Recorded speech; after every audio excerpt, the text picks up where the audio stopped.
Jeannine K. Brown, welcome to the Human Capital Innovations Podcast. Well, hello. Thank you for having me. I'm happy to be here. I'm super excited to meet you and to have the chance to chat with you today. We've been preparing for this episode for a while.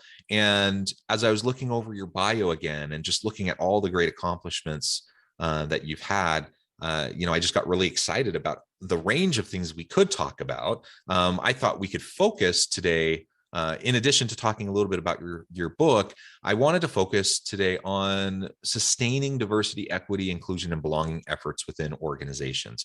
There's lots of conversation around DE&I. Belonging has started to be tacked onto that, which I love. I think that's a really important addition to the traditional DE&I conversation. And one of the things that I am always really anxious about is how do we do this in a more sustainable way? Because it's great when you can start having the dialogue, you can start having the conversations, you can even start to put in place planning and those sorts of things. But it can't be a one-off, right? It can't be a one-off. It can't be siloed. It has to be embedded and integrated throughout the organization. And so, how we can go about doing that, I think, is really what I want to explore with you so that we can have sustainable effort and ultimately move the needle, not just talk about things, but actually make a difference so that the lives of people within our organizations and in our communities actually improve. So that's my hope. As we get started, I wanted to share Jeannine's bio with everybody. Jeannine K. Brown is the founder and managing director of Everyday Lead, headquartered in Atlanta, Georgia. She is an award-winning leader and an active advocate for increasing women and multicultural professionals to corporate executive leadership roles. Jeannine works closely with clients, delivering solutions to increase retention, decrease attrition costs, attract new talent, and create competitive advantages through the power of inclusion.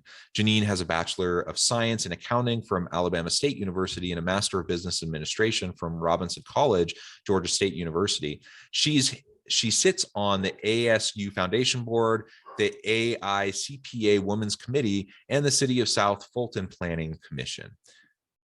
Jeannine, again, it's a pleasure to be with you. Thank you so much for taking your time. Anything else you would like to share with listeners by way of background or personal context before we launch into our DE&I discussion?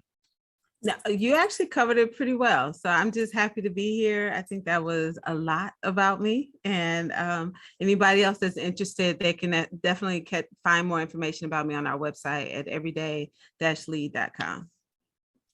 Perfect. Thank you. And I'll give you a chance at the end also to share how people can get connected. I thought before we launch into the DE&I discussion, we could also just talk briefly about your book. I'm always so impressed by the great works that my guests have put out, and you have a recent book. Can you tell us a little bit more about that?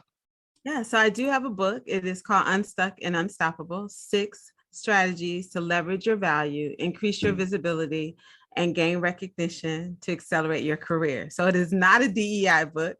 It is a book on careers, because that is definitely one of my passions, is working with women, helping them to navigate their careers across professions and throughout all sorts of industries. So kind of got back to my roots of working with women, and I launched this book, and it's available now, and it's really exciting to be able to impact the lives of women at a variety of different areas in their careers. Yeah, and I love your focus on female empowerment, women in the workforce, and women leadership in all the work that you do, which is really evident in this book. And I know it's not a DE&I book, but I think there's a lot of elements there and a lot of lessons that are going to be very helpful for people from a range of backgrounds, diverse backgrounds. And ultimately, when we get into this DE&I discussion, it's all about truly creating equal opportunity for everybody, not just EEO, law as dictated by federal law. It's nice to kind of meet that minimum bar.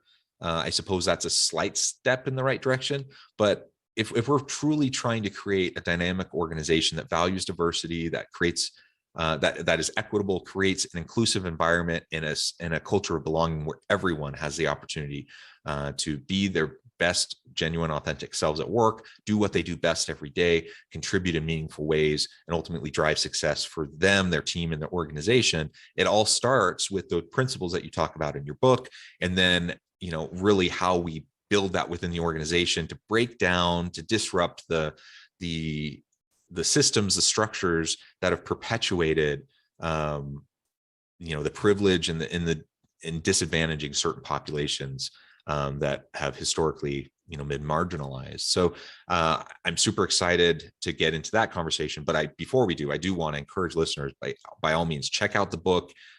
Great content there. I think you'll find it very enlightening. Lots of great ideas. So thank you for your effort in that work. Thank All you, right. Jeannine. So now to pivot a little bit, let's focus now a little bit more on DE&I stuff. This is an area that I have a lot of passion around, and I say that as a straight cisgendered white dude. I do have a lot of passion around this, but I also recognize and acknowledge my privilege, and so I want to amplify the conversation. I want to try to be an ally and to try to help others perhaps who don't have the same privileges I do, so that we can create a more equal playing field, a more equitable playing field, and everyone can truly have opportunity. Tell us a little bit about your framing around DE&I work, how you got involved in this work, and perhaps one or two things that you think are really vital as we consider these efforts within our organizations. Yeah, so John, thank you so much for the gracious introduction, the summary of my book. You did it better than I do sometimes. But the DE&I, for me, it's amazing that I'm doing this work. And I say that kind of in a reflective moment. Like while you were talking, I was thinking, wow, how did I get into this? And it's interesting because I'm actually an accountant by trade, right? I studied accounting. I was a state and local tax practitioner in public accounting for many years. And while I was in a public accounting firm is actually when I got my first taste of DE&I. And back then it was called tolerance. Can you believe that? Like, that's what we called it. We were creating environments. By the way, I really hate that framing of tolerance. Like, let's tolerate these people, right? Like, that's exactly what it was, right? So this was early 2000s. It was definitely, that's what we were calling it. And we were celebrating the fact that we were learning to tolerate one another. In retrospect, it was like, just like you said, it's just kind of ridiculous. However, it was my first taste into it. So while I was in public accounting, working at Deloitte, I was tapped to get involved with our women's initiative first. And in the Southeast market and at Deloitte, we were the first large public accounting firm. At the time, it was 5 large firms that was putting a lot of effort in creating systemic programming to help women become partners in the firm. So that was our focus. How do we keep them? How do we advance them? And how do we ensure that women become partners? And so I spent a lot of time working on that committee as a client service practitioner. So I was not in HR, I was not in people management. And then we started working on Black employees. And so I actually helped launch our Black employee network in our Atlanta office and then our Southeast market and other offices in the Southeast market. And so that was my first taste of it. And then 10 years later, I'm back in it. We have a firm where we actually were doing talent and leadership development, and a lot of our clients needed this assistance. Now, I don't think people should just jump into DE&I. I think it's a combination of lived experience, but there has to be coupled with some significant learned knowledge about how to address these problems, because DE&I is not just race and it's not just gender. Now, those are the two things we talk about the most, but it's not just those two things. And so that's how I kind of got into this work. So it started like 10 years, and then I moved into some other work 10 years later. And a lot of our clients needed this support. And we were hearing it in the classrooms, in our seminars, these things were coming up. And then we began helping companies really design strategy where what you said about belonging, where DE&I is in the DNA of organizations. Yeah, I love that. And thanks for the, laying out kind of the evolution of how this has come about. It is super interesting to think about, the origins and talking about tolerance. And then we start talking about diversity. We start adding in equity. It seems like we keep on adding letters onto this. And I suppose, in some ways that makes it more complicated, but not really. I think we're just better understanding, and as organizations are maturing in this area, that we start to recognize that, like getting more a diverse workforce around the table, that's great. So you have recruitment practices, you get a wider pool, you select people, and you have a more diverse team. That's great. That doesn't necessarily mean anything positive, though, for the organization if you don't move into equity, you don't move into a culture of inclusion, and if there's not belonging, because ultimately that diverse workforce is going to fracture, and they're going to leave, right, if they don't feel supported in what they're doing. And so all of this has to be connected.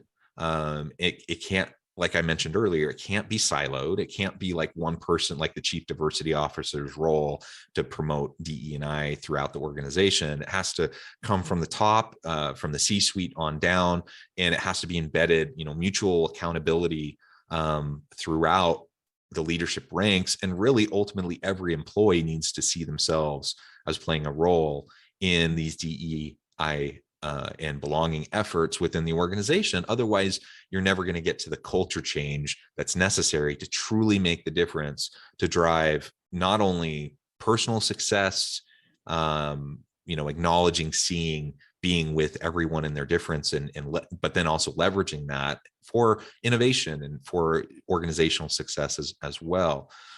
So let's talk a little bit more about the sustained element. You already talked about the initiative that you were involved with to try to promote female executives and to get people on that kind of pathway. Maybe you could describe a little bit about what went into that, because that's a challenge in and of itself. There's a lot of obstacles to overcome when you're trying to create that kind of a structure of support. And then we can extrapolate from that and talk a little bit more about what we might do, what that might look like for broader DE&I efforts. Yeah, so I think, when I look back in retrospect, compared to how I'm deeply ingrained into this practice now with my firm and my clients, I think the public accounting firms and a lot of organizations, I don't want to just blame the firms, focus on programs, right? We're going to put this initiative in place. And then you have these initiatives like the Women's Initiative, the Black Employee Initiative, where we're focused on these particular groups. We want to keep them in the firm. We want to recruit great talent and create these pathways. But what that does sometimes, I think when you look at it as a program or as an initiative, it impacts sustainability because it's a lot of rah-rah on the front end, but you actually need a strategy to get it to be sustainable. And I think when I look back with what we did years ago when I was in public accounting to what we're doing with companies now, is we actually are starting with the end in mind, from the standpoint of all of the people in this room are not here. What do we want the company to be? And who do we want to have these experiences? Because this talent is one thing, but we also need our vendors to have a great experience, right? We need to make sure our vendor pool is diverse and inclusive, right? The barriers to access to work with these large companies are lowered for some of these, for smaller businesses, right? Because when I talk about DE&I, I always want to tell people gender and race and all the other, all the other groups that we're trying to focus on are important, but they're not as important as putting a system together so that all of those goals can be met. And that's the key thing. So when I say, we are helping our clients put DE&I in the DNA of their company so all can thrive, that's exactly what we're doing. So what we look at is every single aspect of the company that's revenue generating and non-revenue generating. So the tangible and the intangible. And from the front door to the loading dock, everything is reviewed. Every policy, every process, that affects everything in the organization. So we don't just come in and do programs. We don't just come in and do training because, John, as you said, that's not sustainable. And it doesn't create belonging. Typically, when you put people in the classroom and you start saying, oh, we're going to teach you about your biases, the first thing they do is get defensive.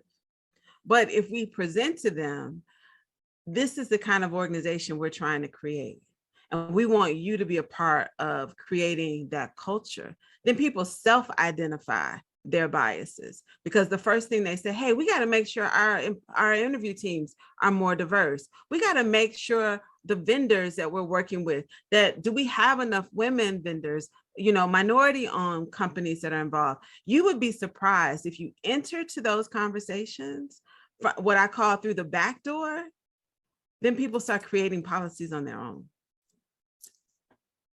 Yeah, I love that. I think that's absolutely right.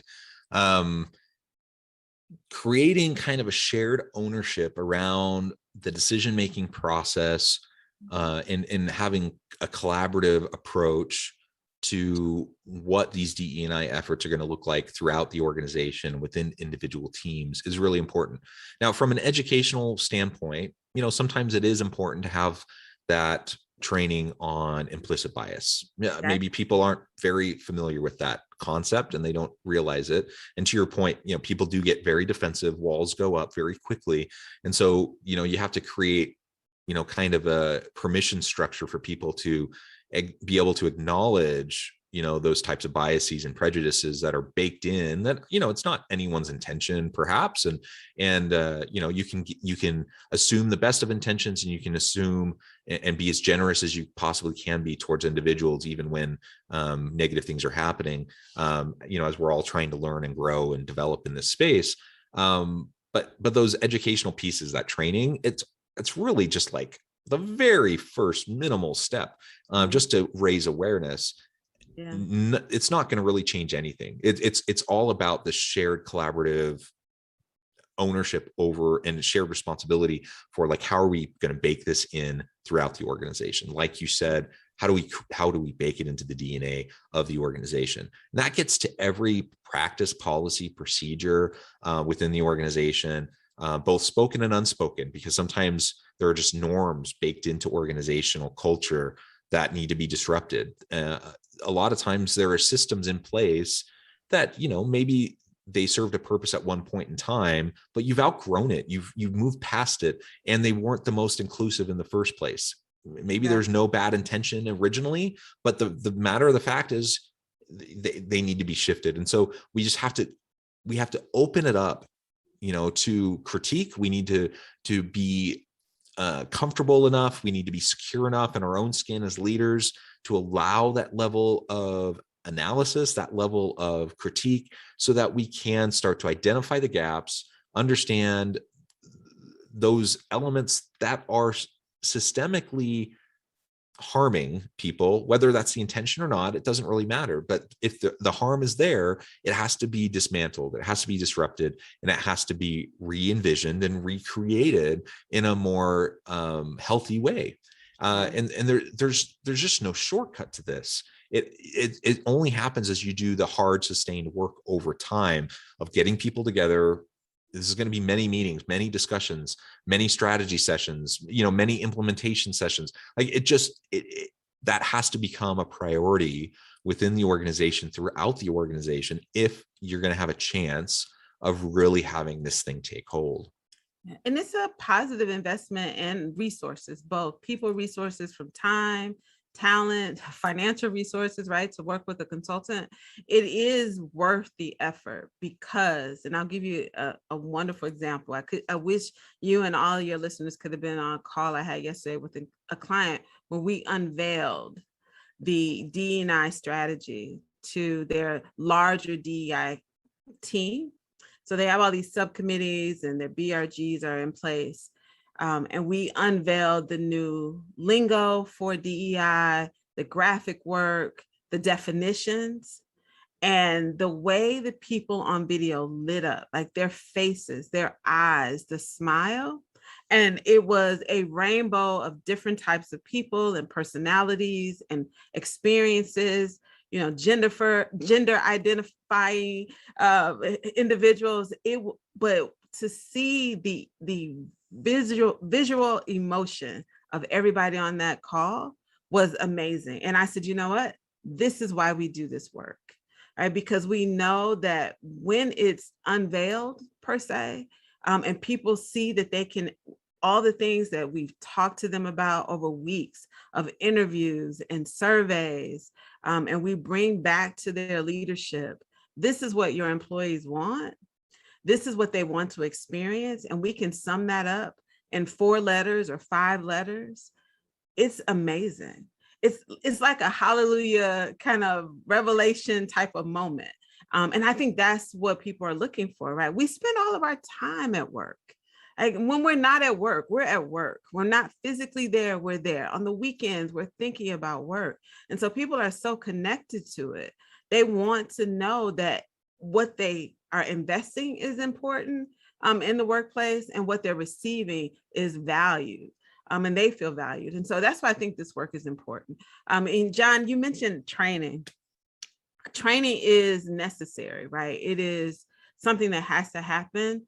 And when I think about training, and the thing that I encourage my clients to do is to embed the DEI conversation in all the training that we have, right? So even if we're doing a training on the 6 skills to, dynamic leadership, and it feels like just a leadership conversation, it needs to have an inclusive tone, right? As a dynamic leader, how can I be more inclusive? How am I capturing all the thoughts and ideas on my team? How am I making sure that difference is valued on the team, both difference in perspective, ideas, knowledge, and other sorts of cultural differences? And so I think that's some of the things that when I think about training, it's the one-offs, like the unconscious bias, inclusive leadership, but also putting it in everything else. So from the first day someone is onboarded in your organization,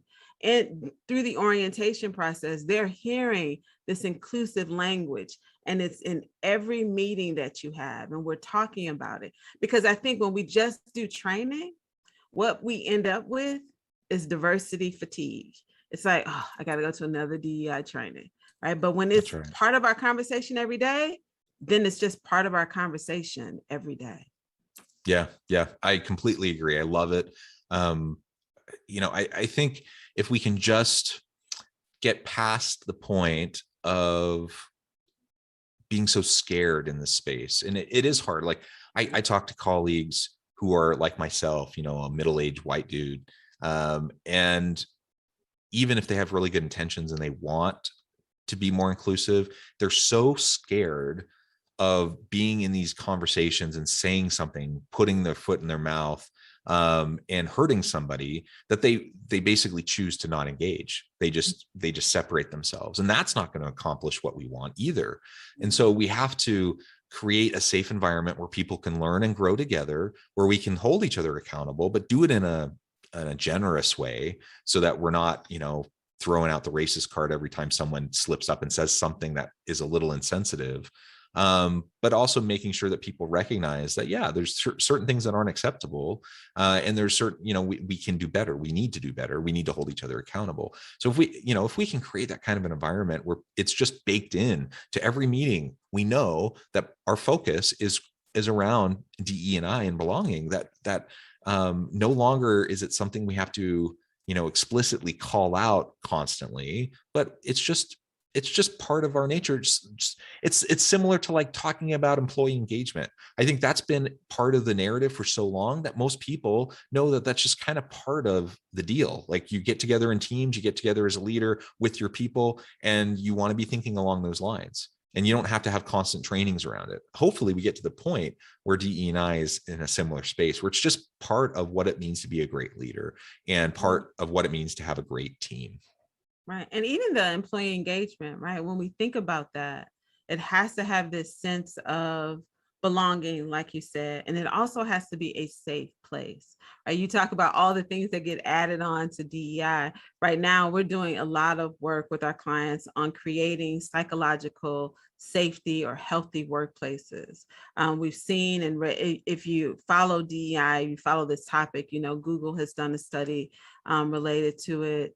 There's just a lot of conversation. One, because it makes for a more productive and successful team in these teaming environments, when people feel like I can say to someone exactly how I feel, what I'm thinking, and there will be no retaliation. No one will think bad of me. I am free, even if it's off base or wrong, as long as it's not cruel, right? It's not combative. I'm not trying to be provocative for being provocative. I'm not trying to be provocative just to cause disruption on the team. So I think, we're continuing to add these conversations because it's important for people to realize that the goal is for people to be able to walk into the workplace, like you said, and be their true authentic selves. However they define that person for them, their individual selves. But the bottom line is we come to work, companies are formed because we want to be profitable. And if the barrier to profitability is not having a safe workplace, if the barrier is because we're tripping up over gender related comments and microaggressions and micro assaults about race, or even small things like what school you went to, right? If those are the things that are going to cause us to not be profitable, to be innovative, not be able to, to serve our clients, those are really bad reasons, right? Not to be great. And I think that's what companies are at now. Like, we just don't have the time for it because the cost related to lawsuits, the cost related to turnover, the cost related to just the slowing down of the workday because of disruptions related to these smaller issues that become really big issues, it's just too great. Amen. Well said. Jeannine, it has been a real pleasure talking with you today. I know the time, I think I need to let you get back to your busy day. But before we close, I want to give you a chance to share with listeners how they can get connected with you, find out more about your work, where they can find your book, and then give us a final word on the topic for today. Yeah, thank you, John. So feel free to reach out to our firm. We are excited to take on new clients, even just to answer questions, right? To help you kind of get on the path to where you want to be.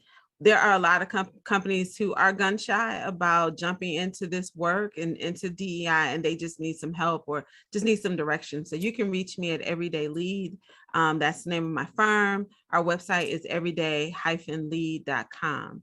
And if you are interested in my book, Unstuck and Unstoppable, if you have women in your organization who you all are looking for a new book for your book club or some tips on how to be more strategic in your career, you can access the book at unstuckandunstoppable.com. And I would love to be in touch with you and just to talk with you either about DEI or women in leadership and career management. Wonderful. Thank you, Jeannine. It has just been a real pleasure.